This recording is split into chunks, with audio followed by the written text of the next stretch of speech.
me rappelle, quand on me posait en sentinelle, je criais au poisson là.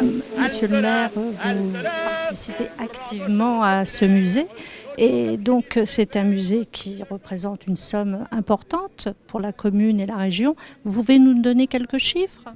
Écoutez, c'est un musée qui est tout à fait exceptionnel et qui a nécessité évidemment des moyens très importants et jamais nous n'aurions pu le réaliser seuls. Le coût de la construction, d'ailleurs, je dois le dire, n'a pas été dépassé. Nous avions un budget prévisionnel qui était de l'ordre de 30 millions d'euros et nous sommes restés dans cette épure. Nous avons partagé l'investissement. La moitié a été prise en charge par la communauté d'agglomération du Pays de Meaux, soit une quinzaine de millions. Et le reste s'est réparti entre l'État, la région Île-de-France, le département et 10%, et c'est l'originalité de ce musée, 10% du musée a été financé par le mécénat d'entreprise.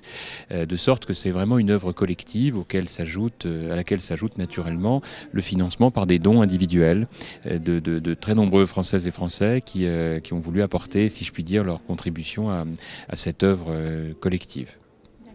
Et donc pas mal d'expositions thématiques avec un élargissement des thèmes. Oui, il faut que vous ayez bien en tête que ce musée accueille la collection privée la plus importante au monde d'objets de 14-18, la collection de Jean-Pierre Vernet. C'est pratiquement 50 000 objets, dont beaucoup sont à exemplaires uniques.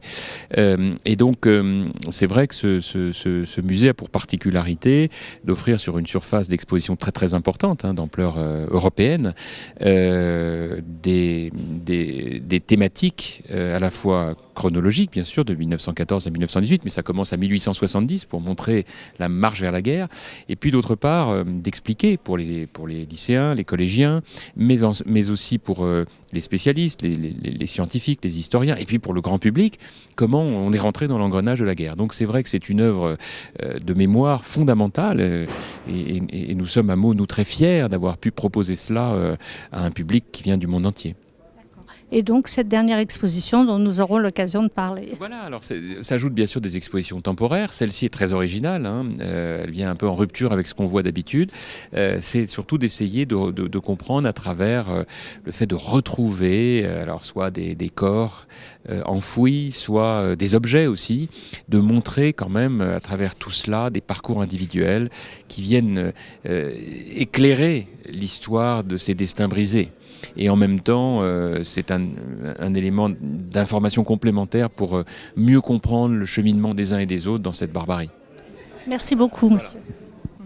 Bonjour, oui, je suis Aurélie Pérétaine, je suis la directrice du musée de la Grande Guerre. En effet, avec cette exposition temporaire qui va ouvrir le 1er avril, on essaye ici vraiment de montrer au grand public que la Première Guerre mondiale est encore un sujet historique récent sur lequel on peut encore faire des découvertes importantes, et notamment au travers de l'archéologie et du rôle on essaye de montrer avec cette exposition le rôle de l'archéologie qui permet vraiment de compléter les sources d'informations qui existaient sur la Première Guerre mondiale en donnant à voir, en nous faisant découvrir notamment le quotidien de ces soldats. Alors le quotidien dans ce qu'il a de plus anodin parfois, c'est-à-dire manger, boire, se soigner ses caries, s'habiller, se réchauffer, mais aussi évidemment l'expérience du combat. Comment ils vont notamment au début de la Première Guerre mondiale être obligés d'adapter leur armement à cette guerre nouvelle qui est une guerre de tranchées puisqu'ils ne sont pas encore équipés comme il faut. Donc on découvre grâce à l'archéologie, ça permet soit de valider des suppositions qu'on avait, soit aussi de redécouvrir des armes dont on avait quelques traces mais qu'on n'avait pas pu expérimenter réellement. Donc en les redécouvrant, on a l'occasion de mieux comprendre leur fonctionnement et leur utilisation. Et puis évidemment l'expérience de la mort quotidienne. Voilà. Et aussi, je crois qu'il y a tout un volet pédagogique avec justement la découverte d'un nouveau métier. Est-ce que vous pensez que c'est un sujet sur lequel vous reviendrez après ce travail d'archéologue ? Alors en effet, vous soulignez, et c'est important, le musée de la Grande Guerre prend toujours soin d'avoir un travail de médiation important. Et pour cette exposition, on a choisi de faire découvrir aux enfants, à travers cette exposition, ce qu'était le métier d'archéologue, la diversité de ce métier. Et donc en leur proposant notamment un bac de fouilles numérique, mais aussi des ateliers de fouilles réelles où ils vont travailler sur des objets authentiques de la Première Guerre mondiale et également des visites comptées à partir de 5 ans pour les enfants, parce que c'est vraiment un musée et une histoire qu'on peut vivre en famille, et c'est important de le dire.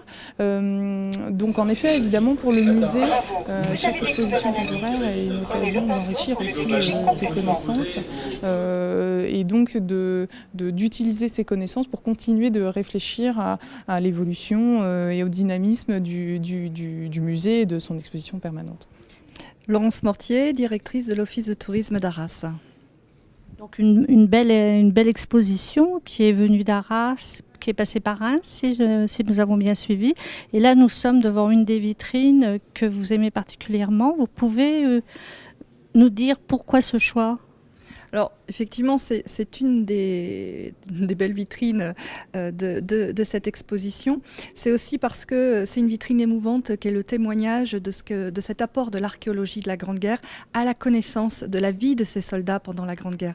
L'archéologie de la Grande Guerre a permis de mettre en évidence la vie quotidienne de ces soldats, d'apporter cette humanité. La Grande Guerre est une guerre largement documentée, mais on n'a pas les petits aspects de la vie quotidienne parce que on ne témoigne pas sur ces éléments. Et cette vitrine permet justement de toucher du doigt et de près cette vie quotidienne avec un élément qui est important, c'est le repas.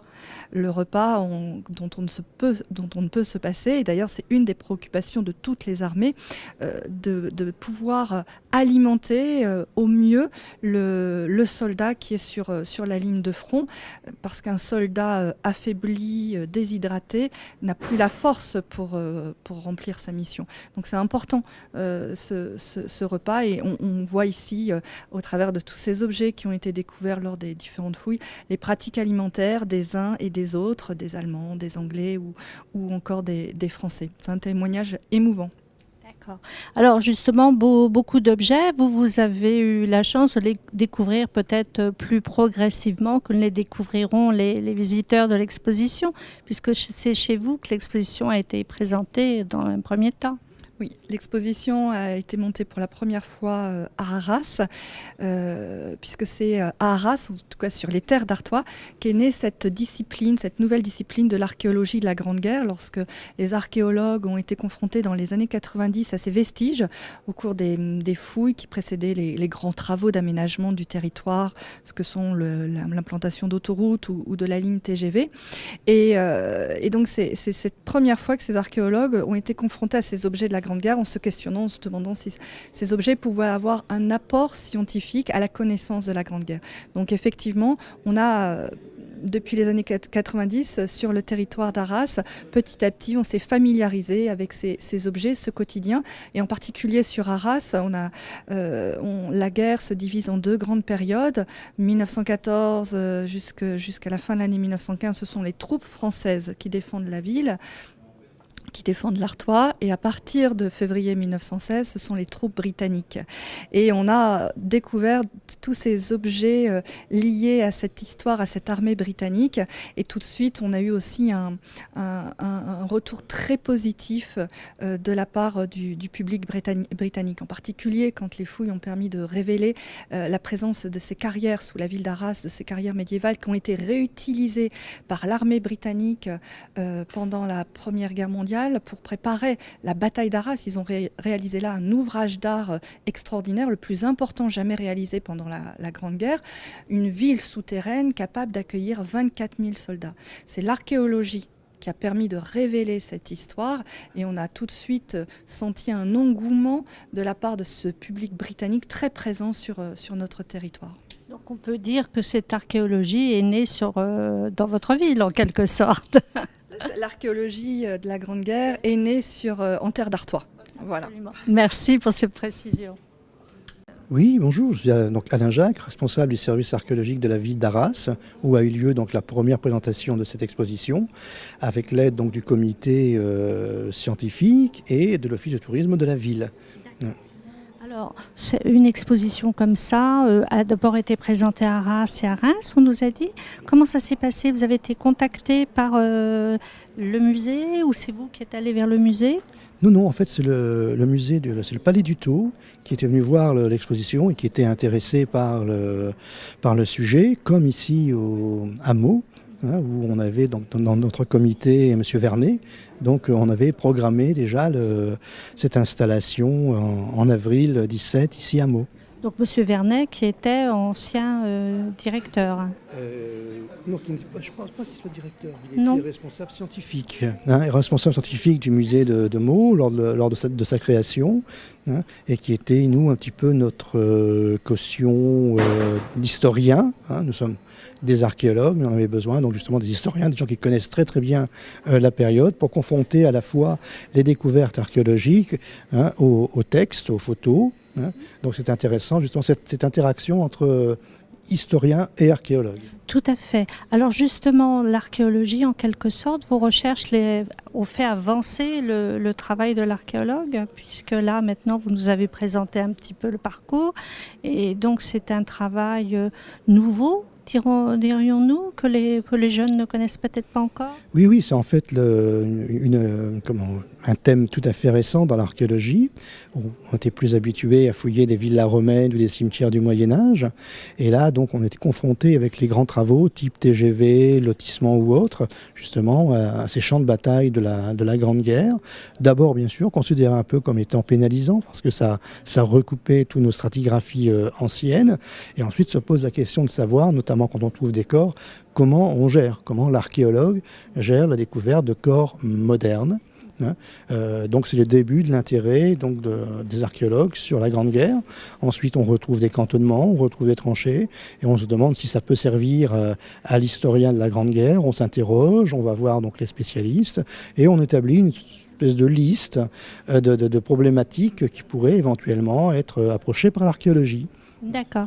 Alors est-ce que vous pensez que justement il ne peut pas y avoir un espèce d'engouement, parce que tout le monde cherche un peu ses racines, donc vers cette branche de l'archéologie? J'ai vu anthropologie aussi, avec les corps que l'on retrouve. Oui, en fait, c'est le côté intéressant, c'est qu'on fait appel à tous les types d'archéologues. Ça va de l'historien, de l'anthropologue, il faut toutes les personnes, toutes les spécialités sont réunies pour travailler sur la période. On travaille aussi avec les démineurs, par exemple, parce qu'il ne faut pas ignorer que malgré le siècle passé, certains obus, grenades ou autres, cela reste dangereux.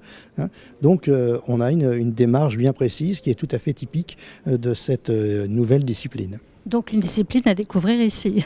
Tout à fait. C'est l'occasion, surtout au musée de Meaux, le musée de la Grande Guerre, qui est une référence, de pouvoir travailler, de pouvoir faire connaître cette nouvelle discipline. Merci beaucoup. Eh bien, bonjour. Je crois que vous êtes le grand scénographe de cette superbe exposition sur l'archéologie de la Grande Guerre. Oui, bonjour, Frédéric Beauclerc, scénographe d'exposition.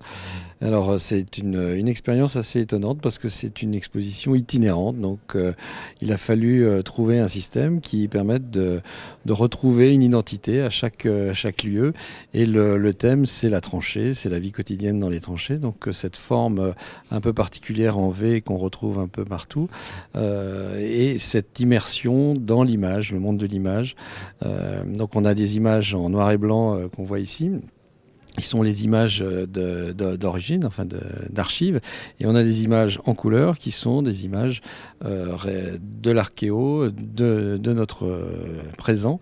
Et ce qu'on voit en couleur là aussi, ce sont les objets. Donc la couleur, c'est le maintenant, et le passé est en filigrane derrière. Vous pouvez aussi voir des éléments comme ceci qui permettent de transformer un petit peu, de filtrer.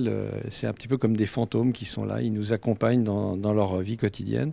Au plafond, on peut remarquer par exemple, on est dans une casemate en tôle ondulée, donc on a aussi des plafonds qui sont imprimés et qui créent une ambiance. Alors aussi techniquement, c'est important parce que ça permet d'isoler par rapport au lieu actuel, qui n'est forcément pas d'actualité, qui n'a rien à voir avec le sujet. Donc pour moi, c'est ce jeu de plafond assez bas, exprès pour intensifier le côté dramatique, mais en même temps, il y a un côté sympathique, je trouve, dans cette exposition, parce que c'est pas forcément la mort qui est mise en évidence, c'est la vie, voilà, c'est la vie quotidienne. Et donc, il y a un côté assez sympathique.